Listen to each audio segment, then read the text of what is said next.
দেখেন ওই দিন আমি যখন চ্যানেল 24-এ সাদিক কায়েম আমার সাথে ছিল, আমি যখন তার সামনে তার সম্পৃক্ততা ছিল এই ছেলেগুলোর সাথে, আমি যে আসামিদের নাম বলেছি, ফয়সাল যে ছেলেটা গোটা বাংলাদেশের প্রতিটা অঞ্চলে বিষ বাষ্প ছড়িয়ে দিয়েছে ঢাকা বিশ্ববিদ্যালয়ের সূর্য সেন হলে বসে বিভিন্ন পেজের মধ্য দিয়ে, এবং সে তো গুপ্ত শিবির, ফয়সাল ছেলেটা হচ্ছে গুপ্ত শিবির। আর যে হাসান আল বান্না যে ছেলেটা, এই ছেলেটা কিন্তু ঢাকা বিশ্ববিদ্যালয়ের আইটি সম্পাদক শিবিরের, সে সরাসরি শিবিরের সাথে সম্পৃক্ত। এবং সে যে পেজটা ডি অবজারভার থেকে বিভিন্ন ধরনের ফটোকার্ড ছড়াইতো, সেই পেজটাই সবচেয়ে বেশি নোংরামি করছে ডি ইনসাইডারের পরে। এবং আমি যখন প্রকাশ করছি নাম প্রকাশের পরে, ওটার নাম পরিবর্তন করেছে ভয়েস অফ জেনজি, আমি ওই দিন প্রকাশ করার পর সেই পেজটা পর্যন্ত সে গায়েব করে ফেলছে, এখন আর এই পেজটাও পাওয়া যাচ্ছে না। মানে সরাসরি সম্পৃক্ত। আমি যখন সাদিক কায়েমকে ধরলাম, আপনারা দেখেছেন, গোটা বাংলাদেশে দেখেছে, একটা কোশ্চেনের উত্তর দিতে পারে নাই, এবং সে ডিনাই পর্যন্ত করে নাই যে না এটা আমার লুক না, এটা কিন্তু ডিনাই করে নাই। মানে সব দায় এ টকশো থেকে মেনে নিয়ে কিন্তু বেরিয়ে গেছে, এটা কিন্তু আপনারা সবাই দেখেছেন। তার যদি সৎসাহস থাকতো, সে ওখানেই বসে বলতো তাদের সাথে আমার বিন্দু পরিমাণ কিন্তু সম্পৃক্ততা নেই।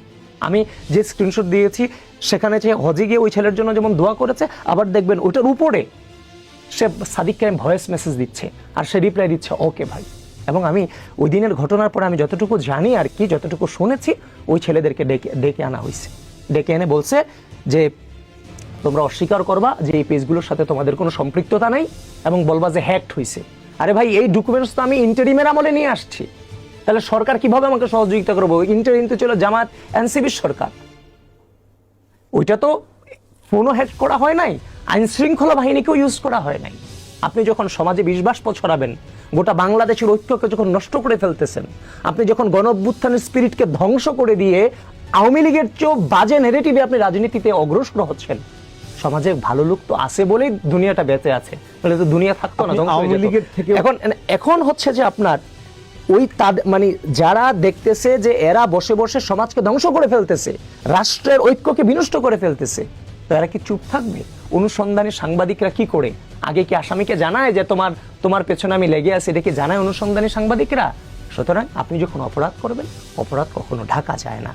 এছাড়াও দেখে থাকবেন ওই টকশো থেকে বেরিয়ে গেছে কোনো রকম, আপনারা দেখেছেন গলা শুকিয়ে গেছে, কোনো উত্তর নাই। একজন ব্যক্তি যে ঢাকা বিশ্ববিদ্যালয় তথাকথিত নির্বাচনে ভিপি নির্বাচিত হয়েছে, ওই ব্যক্তি যে দেখলে মনে হবে ভাজা মাছটা উল্টেই খেতে পারে না, ওই ব্যক্তিটা ওই ছেলে মেয়েদেরকে নির্দেশ দিয়ে গোটা বাংলাদেশে বিষ বাষ্প ছড়িয়েছে, এমন নিকৃষ্ট নেগেটিভ ছাড়িয়েছে, আপনি দেখলে মাটি ফেটে ভিতরে চলে যেতে চাইবেন, কিন্তু দেখলে মনে হয় সে ভাজা মাছ উল্টে খেতে পারে না।